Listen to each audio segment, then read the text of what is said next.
Hello and welcome to episode 137 of the Adoption and Fostering Podcast with me, Scott Casson-Rennie, and allegedly me, Al Coates. Allegedly? Why allegedly? Are you a figment of our imagination today? I don't know what's going on anymore. I feel slightly adrift in life. Is that because we're doing these during the day now? Oh, yeah, but my employer doesn't know that, so thanks, Scott.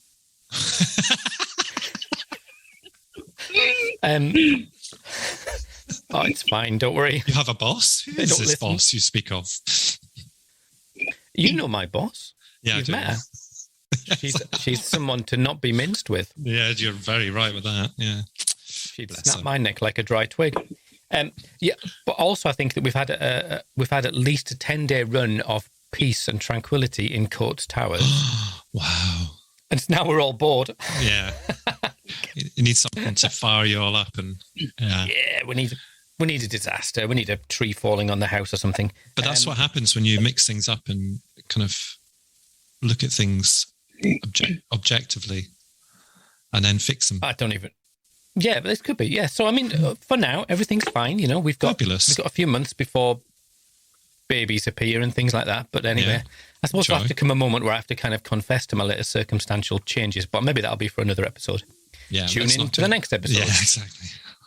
But anyway, we've got a guest today, haven't we? We've got a rather smashing guest because it's Foster Care Fortnight. It is. Yes. Are you impressed, Scott? I am. I'm more impressed that you've remembered during the fortnight rather than before the fortnight, because it just seemed to appear and I was like, oh, it's Foster Care Fortnight. What are we doing? Oh, yes, I know. We're doing... Yeah. Normally it's about 6 weeks later and we remember. Yeah. Anyway, so I'm going to turn to the other corner of our screen and say, hello, Sarah, and welcome to the podcast. Hi, both of you. Thanks so much for inviting me. I'm delighted to be here. Well, it's an absolute pleasure to have you. I don't know very much about you, Sarah, so if possible, could you introduce yourself and tell us who you are and kind of why you're here? In no more than 5 words. Oh, it's a free-form episode. You can just say whatever you want, however you want. Just crack on. So, in a nutshell, I'm Sarah Anderson. I've been a foster carer for 15 years. My route into foster care was being a foster carer as I worked in the NHS in adolescent mental health for many years, saw lots of looked after children, and then came home one mad evening and said to my husband, I've had a light bulb moment. I need to do this at home. I want to have these. I can't change enough lives in 50 minutes. You know, I want to foster children, teenagers specifically at home, which I've now been doing for 15 years, as you can tell by the nervous twitch. Well, I was thinking, if you went to a foster agency and said, hello, I'm a qualified therapist and I'd like to foster teenagers, literally, was there a bidding war over who was going to have you? Because everyone wants that. Was their thing. I know this is probably, you haven't done a non-swearing thing at the beginning, so I'll make sure I don't say any naughty words. No, if what's the hell? People got this far. I phoned my local council, which it was Surrey County Council, and they went, what makes you, this was 15 years ago, they may have improved by now, what makes you think you can be a foster carer? So I said, well, I've got, several years of experience as a counselling psychotherapist in the NHS with adolescent mental health, and I think I'm going to be, let me just stop you there. It's nothing like fostering. Said, nothing like fostering. Should have been, the alarm bell should have been going off at that point. Nothing like fostering. So anyway, I got off the phone really sort of, I'll send you a pack. That was it. So I got off the phone quite sort of somewhat disillusioned. So I ring the next person on the Google list who, and I knew nothing. How could I have done this with so little research? And I guess it's kind of what FosterWiki is about. And also I had my blinkers on. I want to foster, I wasn't open to anyone saying, well, don't do it because of this, or have you looked into that, and I didn't even know the difference between a local authority and an agency. So I pressed the next one on the list, who happened to be Foster Care Associates, who went, hello, oh my God, that's fantastic. let us, we'll be round at 9 tomorrow. So I didn't even think to ring anybody else. Surrey had blown it. And I had no idea, because they said, do you want to foster in Surrey? So obviously I was very naive then, and I wasn't really. I was a full professional. But so then then they came, the agency came round, and we commenced with the assessment from that point on. I think that's quite common across fostering and adoption, isn't it? Because, a lot of adopters do exactly the same thing. They ring who they think should be the first person on the list, and then they maybe get somebody who's having a bad day on the end of the phone, or I'd love to say it's changed, but in some places I don't think it has changed that much. Although I'm sure since regionalisation of adoption agencies, I'm sure it has changed, because we would hope it has anyway. So I don't think that's an uncommon thing. No, and people have terrible experience with the assessment program process. You only have to see the figures to know, there are 160,000 inquiries, which turn into 10,000 commencement of assessments, which turn into 2,500 go through panel. And trust me, that's not all because our experience isn't that it's because they've been discarded, or whatever the word is. It's not that. It's about the inefficiency of the process. It's about, from my mind, an inappropriate part of the process, which is a psychological assessment. I feel that should be done by experts in their own field, and then a psychological profile sent, rather than your Form F sitting there. I'm going off on a digressing, but your Form F sitting there with all these incredibly personal, intimate details for anyone to access in the offices. So do you mean that, are you saying then that you don't think the Form F is fit for purpose? Because I have done and do Form Fs. Yeah, so are you saying that we need something different? Or, the Form F is not it's not just prescribed in legislation, is it? It just, the legislation sort of says an appropriate, thorough assessment. Yeah, it's in Fostering Regulations 5 or something, isn't it? I've just actually done a Foster Wiki page on the assessment approval process, which would be useful for people that are going through it. I think that for me, the part that I think it's dangerous in parts. I've been through it myself, and I think that social workers they have to wear so many hats, and there's nothing detrimental about social workers at all, Al. I'm pretty cue when the criticisms are being thrown around. It's not about that. It's about how can we improve things, and also how can we improve the conversion rate. And so many people come to me. I see a lot of people through assessments, but they get to a point where a social worker is sitting there talking, sort of almost taking the place of a psychologist, talking to them about deep, dark events in the past. And of course, those should be spoken about. But I believe that part of the Form F should be conducted by a psychologist who is trained to do a psychological assessment on that person's fitness to foster. And then that assessment sent, not, she was raped at 16, but she's got over it now, or she's had a domestic violence situation and she nearly committed suicide, or whatever. I know those are the extremes, but everybody who comes into fostering that I know have had some kind of past traumas. A lot of them have. And I think that part of it should be conducted by, a lot of people pull out at that point. And I'm not sure you should be taking birth children into rooms separately, speaking to them separately from parents on those kind of topics. So yeah, there's just thoughts, I'm open to everything. It's just a thought for me. I think that just my immediate reaction to that is, though, aren't you then putting another layer of, bureaucracy, I suppose, or another hurdle in, because she's got to go to another person? Are you then going to end up with a system that is just so unwieldy? Is what we've got good enough? I'm just asking. Yeah, no, I get that. I personally think it's unsafe but I've obviously come from that background.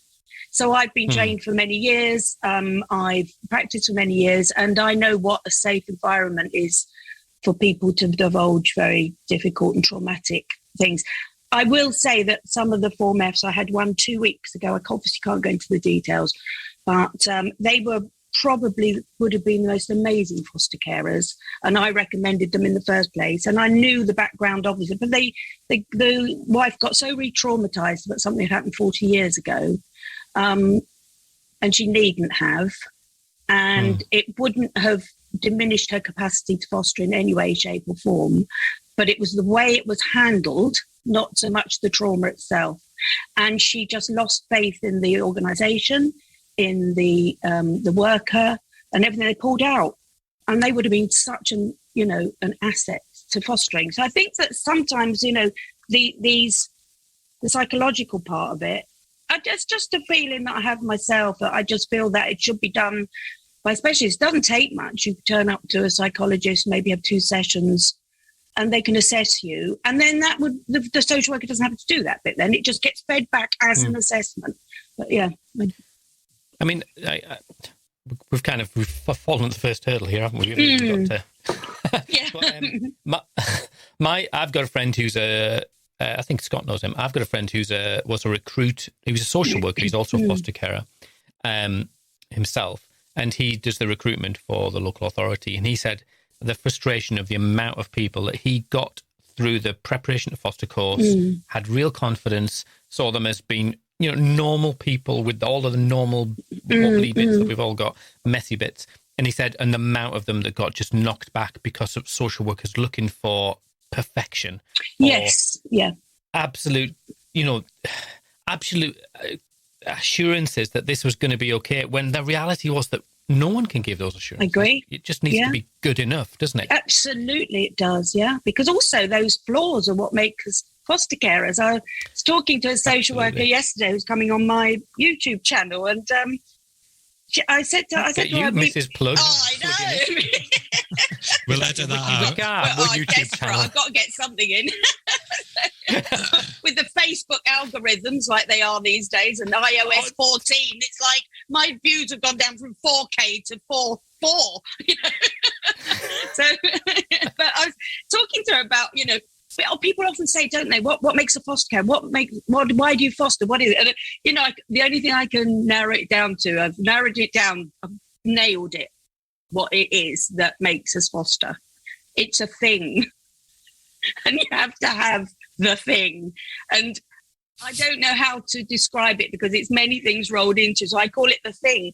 But the thing is, when you're on your knees because you've had maybe, place that's moved on, you're crying in the corner, curled up in the fetal position because of the exhaustion, maybe the sadness, the guilt, the overwhelming feelings that you get as a foster carer if things have gone wrong, or even when they go right, if someone leaves you, you're in the car park waving goodbye, just floods of tears, and you're just back in the house and like, can't, never again, sort of thing. And the phone goes, oh, we've got little Johnny Smith here, and he's been in the jail cell all night and he shouldn't have been, but bring him over. Stood up, you've cleaned off, bring him over right now. We spare room, get them here now. And it's like, my husband looks at me like, what? But that's the thing, isn't it? And I don't know if it means that you care. And I think that thing is kind of a DNA thing. I think very often it is made up of your past and things that have happened to you and your vulnerability. And that vulnerability in turn then gives you that power of caring, maybe that more than others have. Maybe you don't want people to go through the same thing as you. I think there's a lot of it that you just feel like you want to scoop up, hold and say it's going to be okay. I think that, it's very difficult to define what the thing is. And it's very difficult through an assessment process to define what the thing is and if they have it. But a lot of people are pulling out of those assessment processes that shouldn't be, and at a time when we are desperate for foster carers. Yeah. Can I bring you back to the story then? So you got yourself approved with an independent foster care agency. I mean, what did you think of I guess I'm going to move on from process because we could do a series episode. Yeah. So you're then approved, and tell me about, you've got an approval specialist, of teenagers? Well, yeah. So obviously, I didn't realise how few and far between teenage carers are. But we go through the process. We go to panel, and I feel it's a very reductive thing, fostering. I can remember sitting there. I'm a cool, grown-up professional in my other profession, but I'm sitting huddled up in the place, in the thinking, I hope they approve me, but we were desperate. Of course they did. We got home, and when we got home, I don't think this again happens right now, but there was a social worker on the doorstep with the child. And we had been given warning that might happen. And we're like, yes, no problem at all. And of course, it was a child they couldn't place anywhere else. We'd had no training. We'd had I didn't even know what a lack review was, or a PEP, or a out of hours. I had no clue. Post-it note. The child gets delivered. They scarpered very quickly. Just left a medical card, and Tim and I sat staring at each other, sort of like, oh, that was a bit sudden to say we're underprepared, And of course, this young lady, and we love her to bits. She's like 30-something now and still a great part of our family. But we all sat there staring at each other. She was, where's my room? And so we took her up to her, and that was it. Door shut. That was it. So I thought, oh, I wonder if she wants to come shopping, or should we try and get some food, or should, so every time we knocked on the door, I said, would you like, and we basically should have just left her for a while and let her just find her feet and everything. But we were desperately trying to sort of fix and to care and to all of that. Anyway, long story short, she came down once that evening for a bowl of super noodles. Luckily, my daughter was still living at home, and I knew that what teenagers like when they're feeling a bit distressed. So I had a drawer full of super noodles, nothing nutritious, just chips, nuggets and super noodles. So she ate and went back upstairs. It was a Friday night, and then my husband and I went to bed. Didn't sleep much because I thought, we're failing already. I'm not doing this very well. Felt kind of really out of my depth. And so the next morning I got up and I thought, well, we'll try and get her up. We'll see what, are there any manuals? Are there any notes anywhere? No, nothing anywhere. And so knocked on the door, I'll call her Susie. Hi, Susie. Are you up, lovely? It's 10:30. We thought we might make some breakfast. So nothing. So I went downstairs. I thought, I think she's all right. She's like really quiet up there. And he went, no, babe, she's having a lie-in. She had really stressful time. So I thought, okay. So half an hour. I'm going to wake her up. Knock on the door again, Knock. Hi, Susie. Tim's making a lovely breakfast. We'd love to get to know you a bit more. Do you fancy just coming down for half an hour? Nothing. So in the end, went downstairs. I'm scared now, and I need to go in there because I'm scared. You need an intervention. Yeah, and I went up there and I said, Susie, love, I'm coming in. Open the door. She's gone. Nothing. Gone. I'm laughing. It's not funny. It wasn't at the time. We laugh about it with her now. Gone. Tim, she's gone. She said, we've only been doing this for 12 hours and we've lost her. And we knew nothing about children absconding, nothing. Of course, she was I don't like the word absconder, by the way. It kind of puts the blame on them. I prefer missing, but that's the term they use. She was a regular absconder, of course. They couldn't keep her in one place more than 5 minutes. And we searched the garden, we searched everywhere and just vanished. And of course, she'd got herself up in the night and walked down to the nearest town. Found my daughter raised it. She's like, we just felt not only that we had the responsibility that we failed in, we've done it. We had no idea this happened. So I rang the agency, and of course, nobody's there. Then I get the out of hours message, ring out of hours message. They go, oh, hello, phone the police, and that was it. And it was just a baptism of fire, and phoned the police and said, our child's gone missing. And they were like, oh my goodness, right, okay, hang on, let's take all the details, blah, blah. Then they got to the bit about looked after child, and they went, oh, all right, I'll get Fred to phone you back in a bit. And then I suddenly realised, what makes it different? Why is that different? So, and they're not all like that. It's not a general, but that's what happened to us at the time. And when we did, find the child again, but we spent hours searching for her. My daughter said, look, Mum, she's a real little goth. She was real gothy and all the rest. A real little goth. She'll go and find some friends in town. She said she'll be down the river with traffic light Dan. He went, do you think so? Alice, will you come with us? You can talk to her. So she said, show us where traffic light Dan hangs out. And blow me, there she was with a special brew and traffic light Dan down at the river. Can I ask why he's called Traffic Light Dan? Because of his hair. He always had the 3 colours on his Mohican. Oh, wow. I think my daughter's hung out a bit with Traffic Light Dan as well. So local celebrity. So that was it. So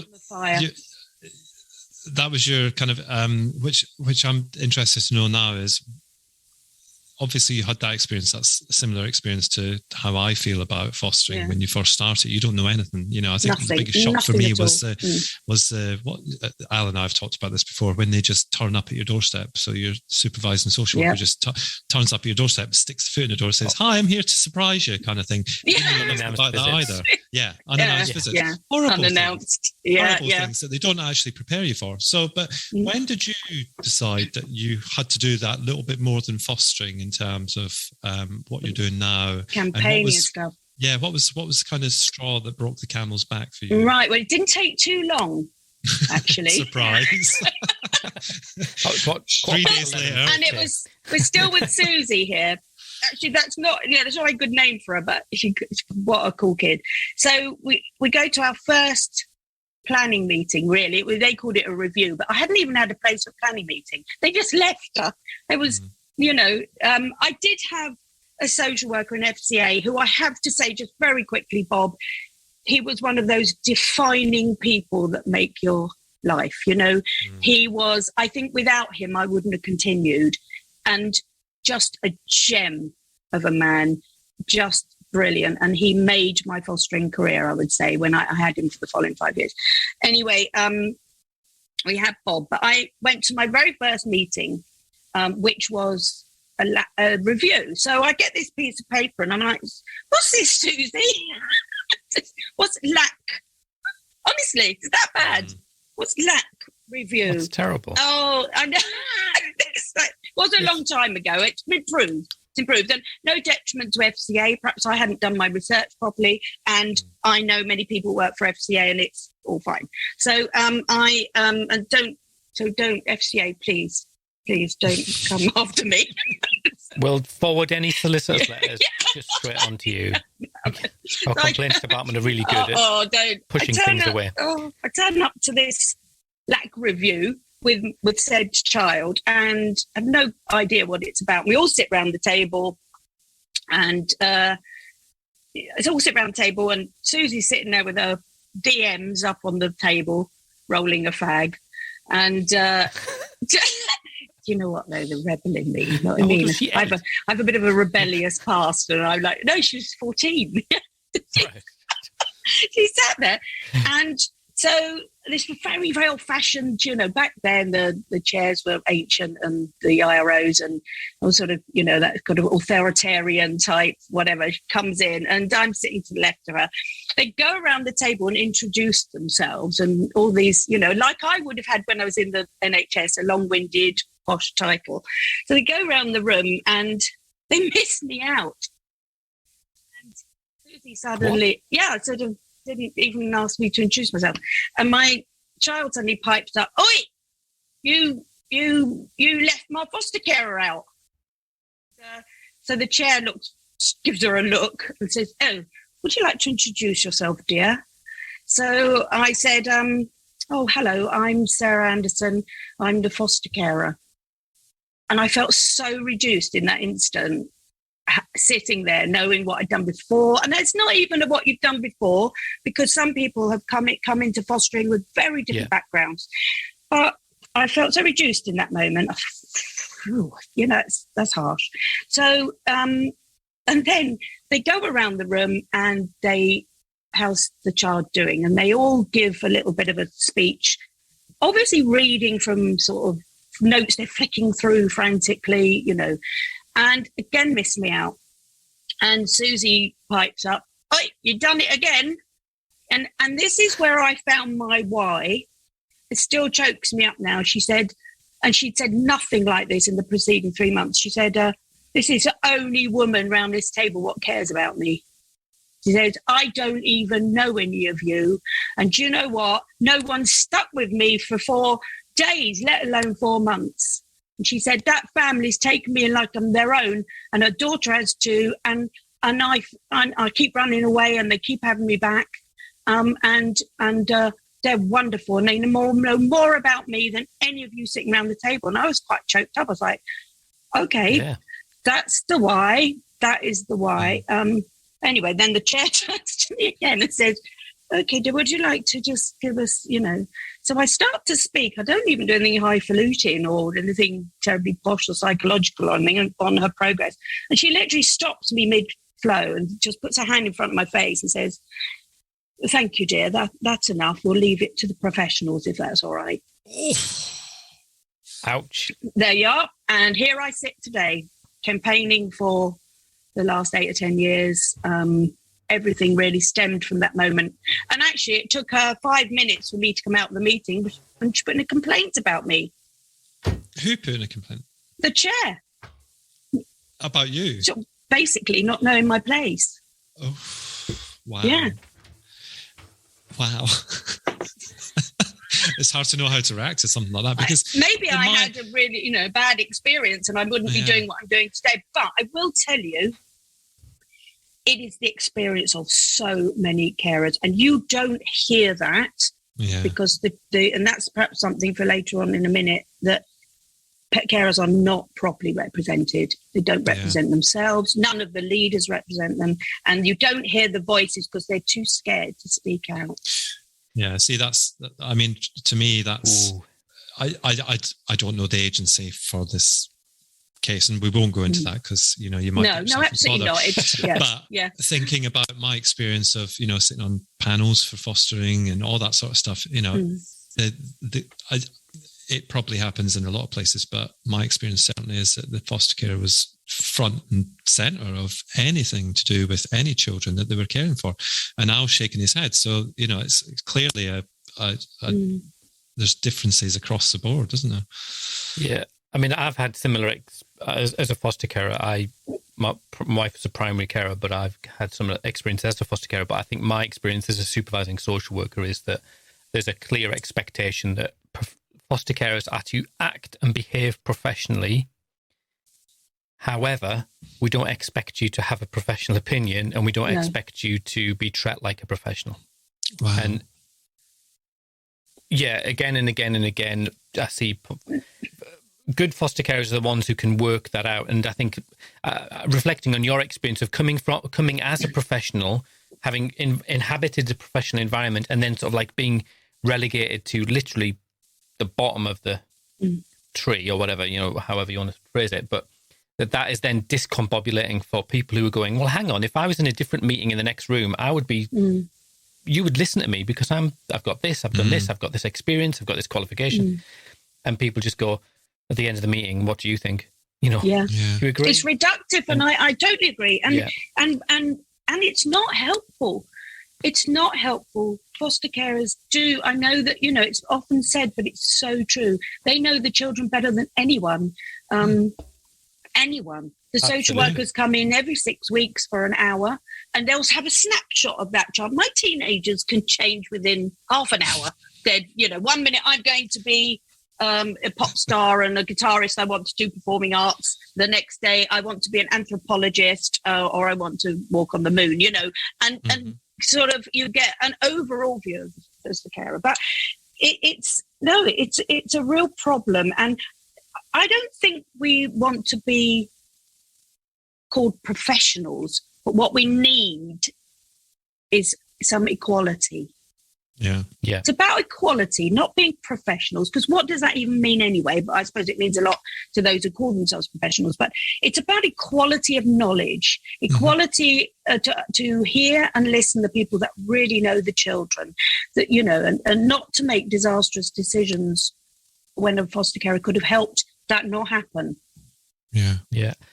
I often describe the relationship I have as a supervising social worker as we're partners.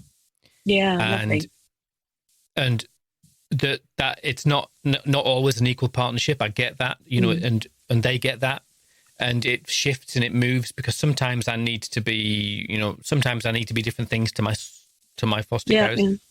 But what I often do is I have this conversation before every meeting. I go, right, what are we trying to communicate in there? And I say, I as a professional, I can kick the door open in a meeting and go, I think my foster carer's got a really good handle on this. She would like to share. Some foster carers are able to do that without me. But sometimes I need to clear the decks. Absolutely. Go, this person knows what they're talking about. Listen to them. Yeah. But that, you know, I've got that perspective, you know. You have got that perspective, and unfortunately, and especially with the newly qualified carers, social workers, of course, haven't got that perspective, and you know that's a different conversation, I know, and there's nothing, no detriment to newly qualified ones, but the newly qualified carer with France, a carer friend of mine rang me up last week and said, I'm just despairing because she really does she does step downs and takes the most difficult children there are on the planet, and she really, really needs that support, really needs it. She lost a social worker, been with her many years. It was an old, experienced social worker, fantastic supervising social worker, total respect for carers and all the rest of it, replaced by a 23-year-old, brand new thing. Hadn't even shadowed anybody else. They're not having the time anymore, are they? It's all this kind of firefighting. And she said she sat in front of me and she had a list of questions to ask me. And she said they were irrelevant, really. And she said, Sarah said, I'd burnt the curry. She said, there's so much going on with the children. I'd be rushing to the phone, anyway, the curry burnt, and I just put it to one side that I'll cook something else with their tea. And she said, and then all the new social worker came up with was, what's that smell? And she said, I burnt the curry. Nothing for tea tonight then. You know. Yeah. She said, sat there in stunned silence as the new qualified social worker, like 15 minutes writing that out. And she said, what can I do? I said, like, you just email and blah, blah, get that off your record, you know. And it was like, but at the same time, she's on her knees with the placement, you know. Yeah, I mean, it's easy to be down on, like you say, newly qualified social workers, but I think that my understanding or my experience of employing social workers as well, you know, so is that we need a workforce that understands the nuances of foster care because, you know, my foster carer is my service user. But we're a partnership, and that it's just a really complicated dynamic that we're all child focused, but my job is to make sure the foster care is okay. Yeah. The child has their social worker. My job is to, of course, the bottom line is the child has to be okay, but I need to keep my eye on this foster carer. And sometimes it's a light touch. It's like, everything's fine. What do you need me for? Sometimes it's a come in and go, come on, we can do it a bit better here. Or can we do it? Yeah. And that is just quite a nuance that I don't think we're taught, you know, or we're, like you say, it's something that we need to see in operation before we just fall in as a ex-children of family social worker. It's Well, the problem is as well, is that it's not an equal relationship because we are such vulnerable, precarious workers. We are, I know this is harsh language, but we need to really speak the truth here. We are controlled and owned by the people we work for, yet we're called self-employed. I mean, a judge in the NFPCU case, Lord Justice Underhill, ruled last April that actually we were in an employment relationship. We did have a contract, and that we are in fact workers. And in actual fact, that went very quietly and uncontested in the High Court. They didn't go on to Supreme Court and challenge that. The local government association, the certification officer, they quietly put the trade union into certification. And I tried to speak to the press about it, but they weren't going to speak about it unless it was a high court ruling. And actually, everyone very cannily saw that they weren't going to win and backed right out of that. But we are in that relationship, yet we have no protection or security whatsoever. Foster carers work in a climate of fear. They are afraid to speak out. And until we get the voice, we need foster carers leaders speaking for foster carers, not the odd foster carer that's chosen by a stakeholder like Fostering Network or anybody in these. They choose them. You know, Fostering Network have Mockingbird, they have the fostering associations and stuff, you know, all the things they want to promote. And it's human nature. You find the people to speak out for you that are going to, you know, back that agenda, if you like. So, and we've gone past the time. If everything was going swimmingly, I could understand them. So back off, Sarah. You know, we don't need this. We don't need the carers. You know, everything's great. It's not going swimmingly, and it's time for new thinking. And yet, there's quite a few large agencies out there. You would think would, you know, how do I put this without offending half of our audience? Who, you know, they kind of, like you say, they do all these kind of services, I guess you would call them, where, you know, they try and promote the voices and, you know, raise awareness and stuff. But to me, the kind of biggest issue seems to be, again, in recruitment. So, you know, recruitment is the main feature, because apparently there's a shortage of foster carers. And yet, if 10 years down the line, we're treating foster carers, you know, in the way that you've described, then how can we expect to recruit them? You know, you won't. Yeah. And also in today's, I argue that in today's socio-economic landscape, people are not wanting to come into foster care. They see it as an altruistic volunteer thing. Plus also, as I say, very reductive. We want to be inclusive here. And when I say inclusive, I also mean from the professions, because continually we are letting children down by suggesting foster care is a spare room. It isn't. Now, you both, I've listened to your podcast, and I hear, even with your established adoptees, your children, your daughters and sons, you know, who have been with you a long time, look at the bumpy road that it is.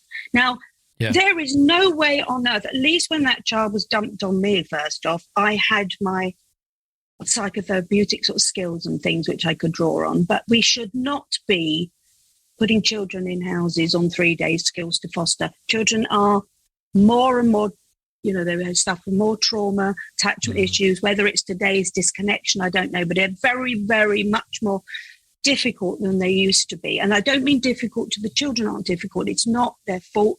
They, you know, their behaviours are just symptoms of the way they're feeling. But we need to understand all that.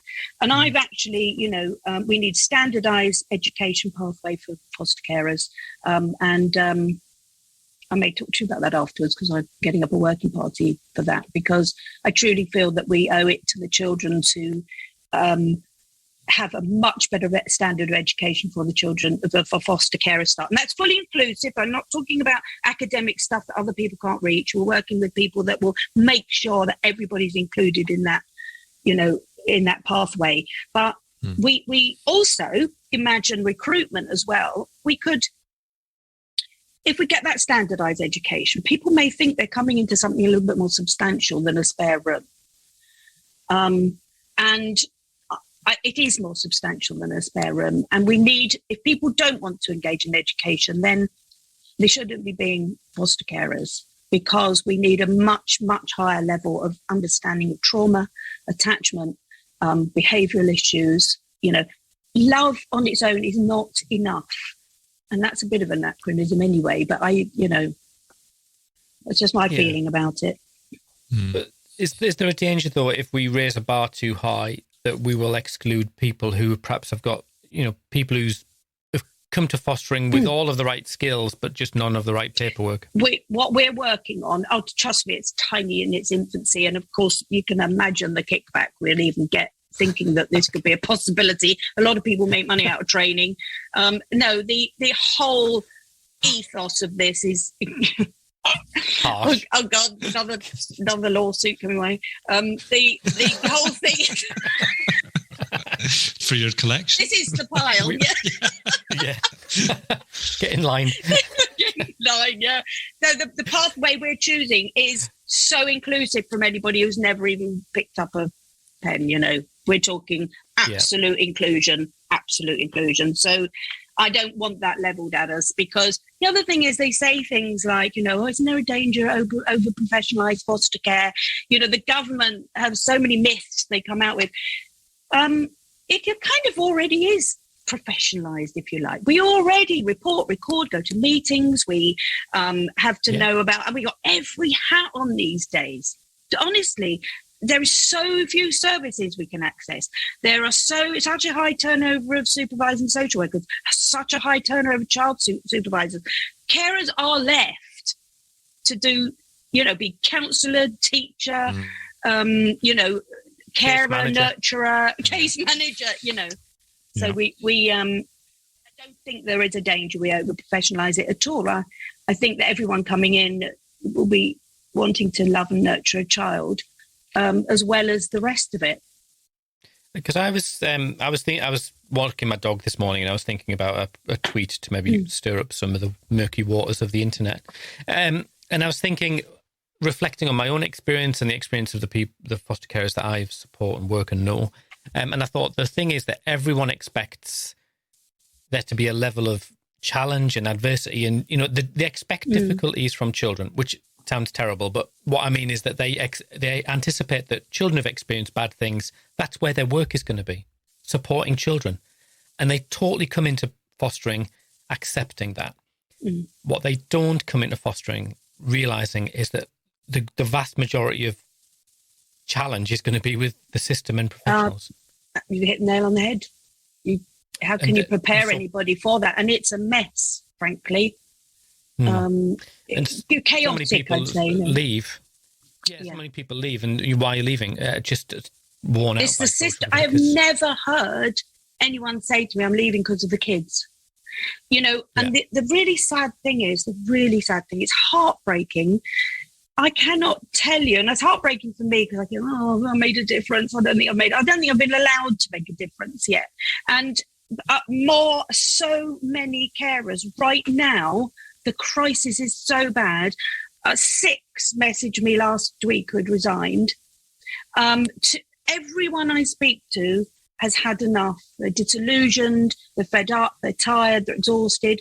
And they don't necessarily express this to services, because it's quite dangerous to express things like that to services, And there is this terrible disillusionment sweeping the country of foster carers. And I deal with thousands and thousands. I know there must be loads out there really happy and everything, but we cannot ignore the fact that lots aren't. And they're leaving. And yes, we need 25,000. I can get you the research on it.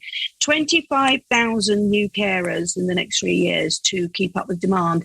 And sadly, the care review isn't even looking at foster care. It's looking at reunification. It's looking at keeping families together. Super important. Can't deny that. Looking at social work, looking at kinship, special guardians and adoption. And I absolutely, those things are all incredibly valuable. And the more we can do of that, absolutely the better. However, there will always be a need for foster carers. And there won't be, soon there'll be no foster carers left to deliver it at this rate. Yeah, sadly. And I think that's what we hear as well. So let's move on a little bit. Tell us about, I'm dying to say this. Tell us about Foster Wiki.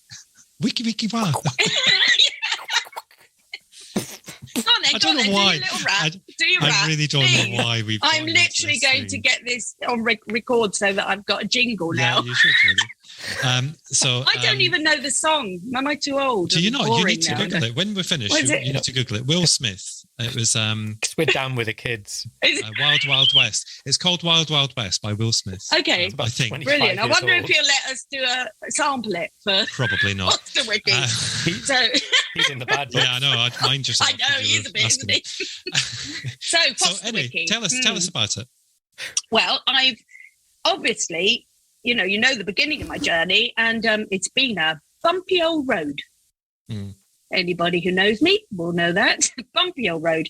Been through sort of, and it needed to be that kind of journey. Was it the union I needed to be in? Was it that? I mean, I developed the largest branch of the IWGB, Foster Care Workers branch. So it's called the Independent Workers of Great Britain, tiny little union in London, and all over now. And I became the chair of, we went to Parliament, inaugurated a branch called the Foster Care Workers branch.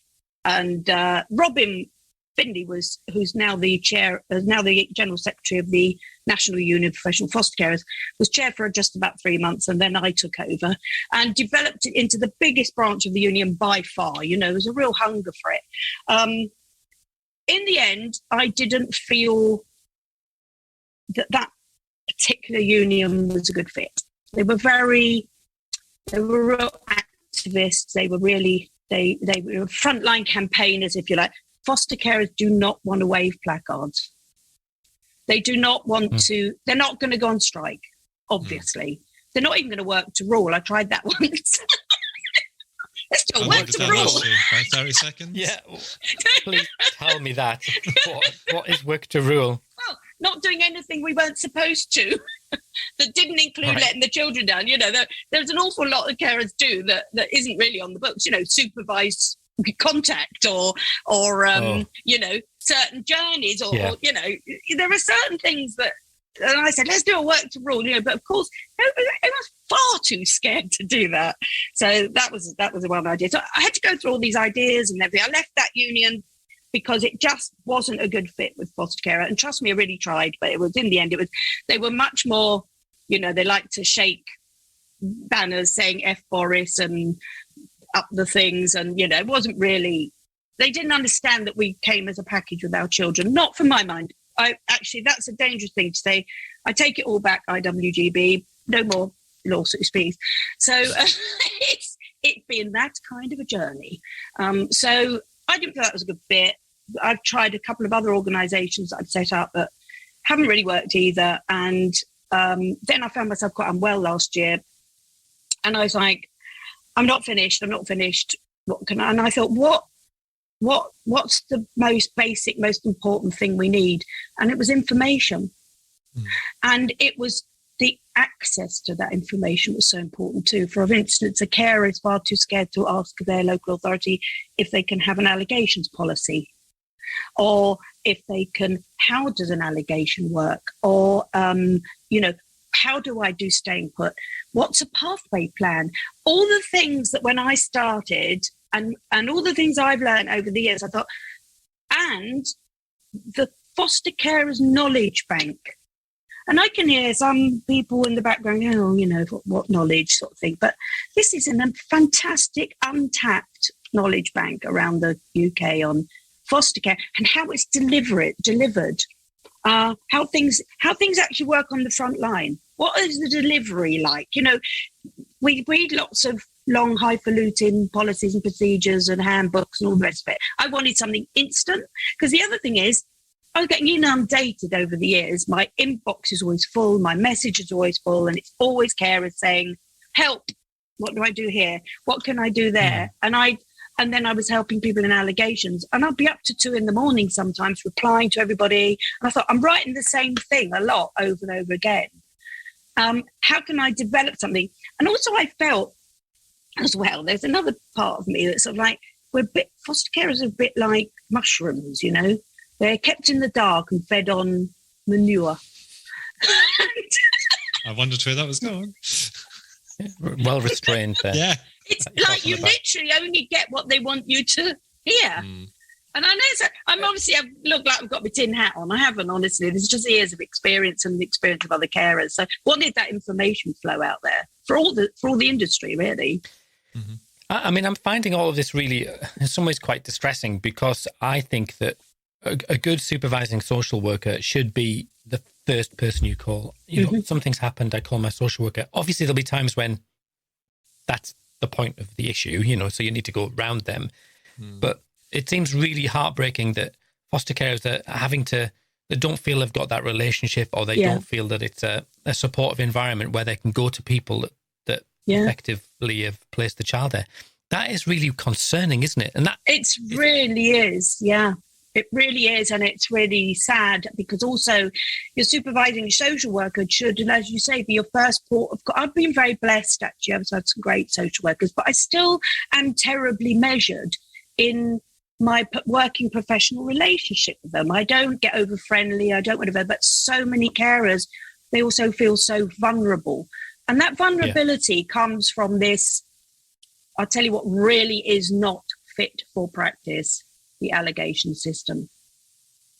Yeah. It is seriously not fit for practice. It destroys good people. And I don't use those words lightly. It's not like, they get foster carers, you will get so distressed. We totally understand how you feel. No, you don't, unless you've been through one. And it's destroying great lives. And also there's lots of, unfortunately, allegations through whistleblowing, through complaints, they're retaliatory. They can happen 6 hours after a complaint. I know. The other thing about this, no one wants to hear this, and it's like, no, that's just a few. No, it doesn't. It's just a few. But it's not. I promise you, it isn't.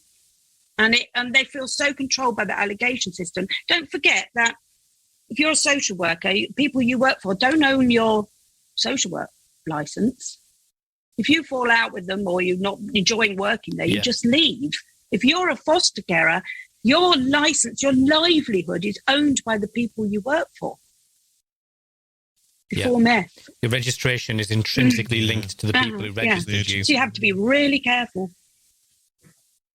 You've painted a really bleak picture, and I've sort of had allegations as a foster carer, which is, like you said, even just saying that makes it sound like, oh, crikey, but actually it's just pretty...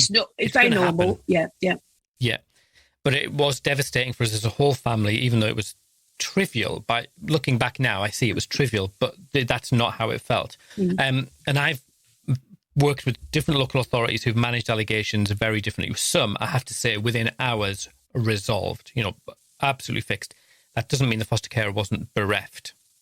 Yeah. Absolutely bereft. Yeah. Totally, nothing to answer. And I've had other cases where the local authorities have just let it drag on for 8 weeks. Devastating. And some 8 months. And it's still 5 years on. You if you mention it, the foster care goes ashen, is drawn by the experience. We've painted a pretty damn bleak picture of foster care. And I don't want to do that. Because it is Foster Care Fortnight, and we should all be being very grateful for how valued we are. There's a lot of talk this week. We're valued and they respect the stuff we do, and the government is so grateful to their foster carers. All I can say is let's have some action. Let's get some foster care leaders in place on the fostering the board they're thinking of setting up, which is a very important idea. But let's get leaders. Tell us about that idea. Because you think you've got one. Yeah, and also just before I go into that, I wanted to say that fostering's fantastic. It's a wonderful thing to do. You can be on your knees. You can be think that I can only liken it to it's a whole life experience. It isn't you go to work. It isn't that at the end of your life you can say, I did such a, I feel so, I'm not going to use the word privilege because that annoys me a little bit, maybe privileged to do it, but I'm so glad that I've done it. And our kids, and I've got stories like yours, funny stories, but loving stories, one of the children that made the allegation against you, God knows, 10 years ago, is now, we've got 2 grand foster children that call us Nanny Sarah and Granddad Tim, and my husband's walking her down the aisle. The last wedding we had Facebooked to us via Facebook. It was in Bali. We couldn't go because we had other placements. But the love, the incredible experience of being a foster carer, I would recommend to anybody. What I wouldn't recommend to them is the system and the vulnerability and that's the bit we need to fix to encourage more people to be carers, to look after the ones we have already. And it's no good just banging on like they did in the debate in Parliament last week or the week before on recruitment and retention, saying, oh, they need some more support and training, over and over again, and it's not enough. We need to change a lot. So yeah, now I've forgotten the original question. That's just me, isn't it, all over? Me, because I can't remember. What you were talking about, the leadership board, and I'm conscious we're coming towards the end of our time, and so tell me about the leadership board, your hopes and aspirations for the future. So they it came up in the debate in Parliament, been coming up quite a lot, along with a few other things, is that we have a fostering leadership board, and I'm we should have had one already, really. I think they've got one in adoption, haven't they? But there is no point in having a fostering leadership board without foster carer leaders on it. And by that, I don't mean a couple of carers that have been handpicked to stand in the foyer and chat to the big wigs, and then we can't keep having people speak for us. The fostering network do not speak for me. I'm great friends with them, and I have regular lunches with a couple of them and stuff, and we have banter around, and I want to work with everybody. I really do, but a lot of them don't want to work with me, and because I'm probably bringing the story they know they don't want to hear. But we have to improve things, and this leadership board's a fantastic opportunity to do that. But it has to have fostering leaders on it. Not people like, for instance, my background. You can see what my background is. You only have to look at FosterWiki. I've had quite a few people have written other pages, but I've written the majority of it with help from others. And, so we need fostering leaders to really, truly represent the difficult things that are going on. And I honestly believe that, with Ofsted, for instance, they should be speaking to all the foster cares about systems, practice and delivery. Not, did you get enough training? 2 carers they speak to about their support and training. And not about systems, not about delivery, not about practice. And I think that's a real missed opportunity. And we mustn't miss the opportunity at this leadership level either. I think that's, it's an interesting opportunity if it comes available. But if they do it in any way similar to the one for adoption and special guardianship, then the members tend to be leaders of organisations rather than nosing around, apart from representation. And Al and I are members of the Adopted Reference Group, which feeds into the ASGLB. And whilst it's really nice to have, it's almost like the kind of keeping us back behind a barrier. Yep. And the independence of the group as well. I mean, Al and I are 2 out of 3 independent people on that reference group, and the reference group can sometimes be up to 10 people. The other members come from organisation. So, well, they just frankly they come from Adoption UK. Which again, that's not to dismiss them, but it kind of that they're under that umbrella and they've got that permission, and so like you were saying, Sarah, that how do you find individuals who are willing to speak with clarity and unfettered in a way that they're not worried about the consequences? Like you are, you're clearly. But how many other people can you name who would do that? People who would lead. Struggling. Lost for words. Right. Anyway, on that note, you got it. It's true though. But listen, it's been a rocky old road for me, because I had, when I first started doing this and speaking out, I had so many unannounced visits. And then I had a few things, telling me to tone it down. That was like Ray Rag to a ball, that one. In the end, I work for Hampshire County Council, and they are very good. And in the end, and the directors and assistant directors have great respect for me and me them. And they've got to that point where it's mutual respect and they listen. And, we'll say lovely things like, you've really informed how we work with our foster carers. And it's really, but there's different forms of activism, isn't there? That's the thing. There's a way of being able to put things where you're giving them the honest truth and you're being open and honest and actually sharing stories of others who going through similar or sometimes worse difficulties. But then there's the ones that can just scream and shout. That's can't be the shouty. difference, isn't it? Yeah, that's the difference, isn't it? So there are some that just want to, destroy the system and bring down such and such and do all of that and very shouty, and it's pointless. I don't feel like that anyway. It's not kind of my kind of accident. I actually call myself, I'm actually writing a book as well. Perhaps some of those people can quake in their boots and send me all those things. Well, it's called The Accidental Activist. That's how I see myself. It's just all happened terribly by accident, and I don't go waving banners. I have done a bit of it. There are some quite funny videos out there of me going in with a megaphone, but it really wasn't me. Railings outside of Parliament. Yeah, exactly. It really wasn't me, and I'm that's not what I do or am anymore, and that's why I've come to Foster Wiki, because that's my baby now, and I don't have to please others in the relationship who are, in a similar way to why we do the podcast. It's we don't have somebody telling us what we can and can't say. So it's but we're respectful in the stories that we hear and the people that we talk to. So and respectful of who you work with as well, because everyone's got it hard.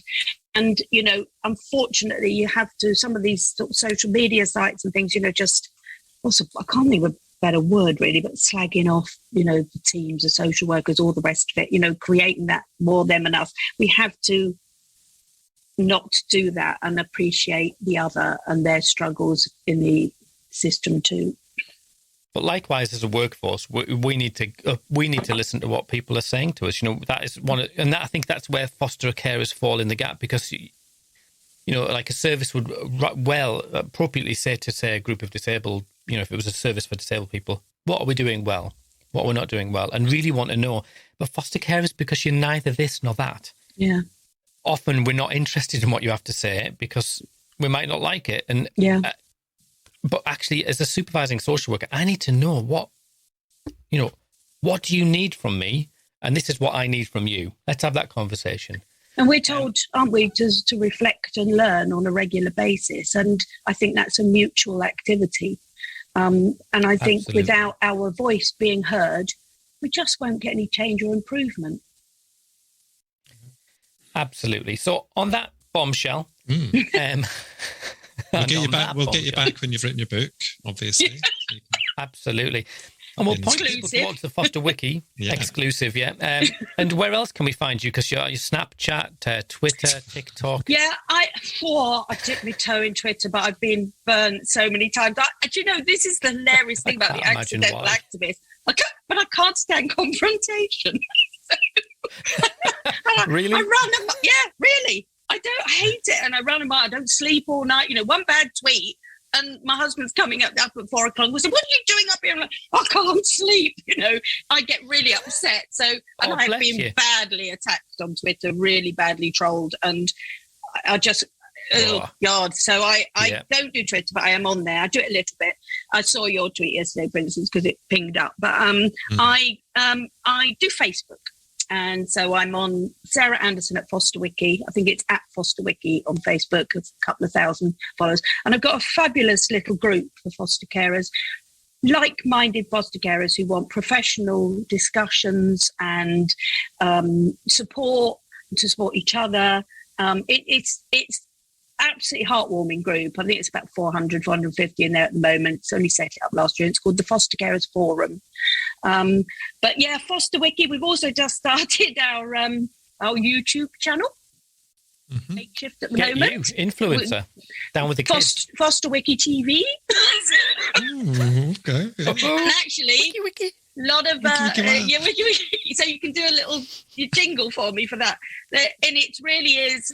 I have a couple of interviews so far in conversation with. We're calling it, and they're. Yeah, have a look there. It's real truth, real truth and honesty. Again, professionally done. But these are the conversations like the one I've had today where we've gone, oh, God, it's a bit grim. But unless we're hearing those voices. So there are a couple of brave ones who are coming on.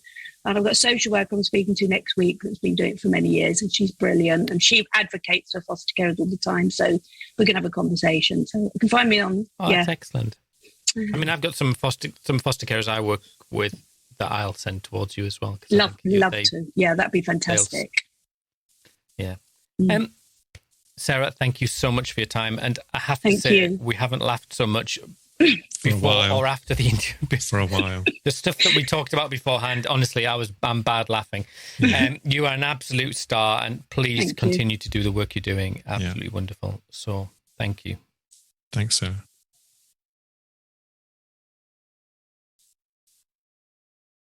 Bye. Bye. Thank you. It's okay. We've been switched off. No. Thank you for having me. Thank you so much. And thank you for giving me the space to be listened to. It's I think that we need to be listened to more, and thank you for the opportunity. It's great. Absolutely fine. Thanks. Look after yourself. Bye-bye. Bye. Wiki wah.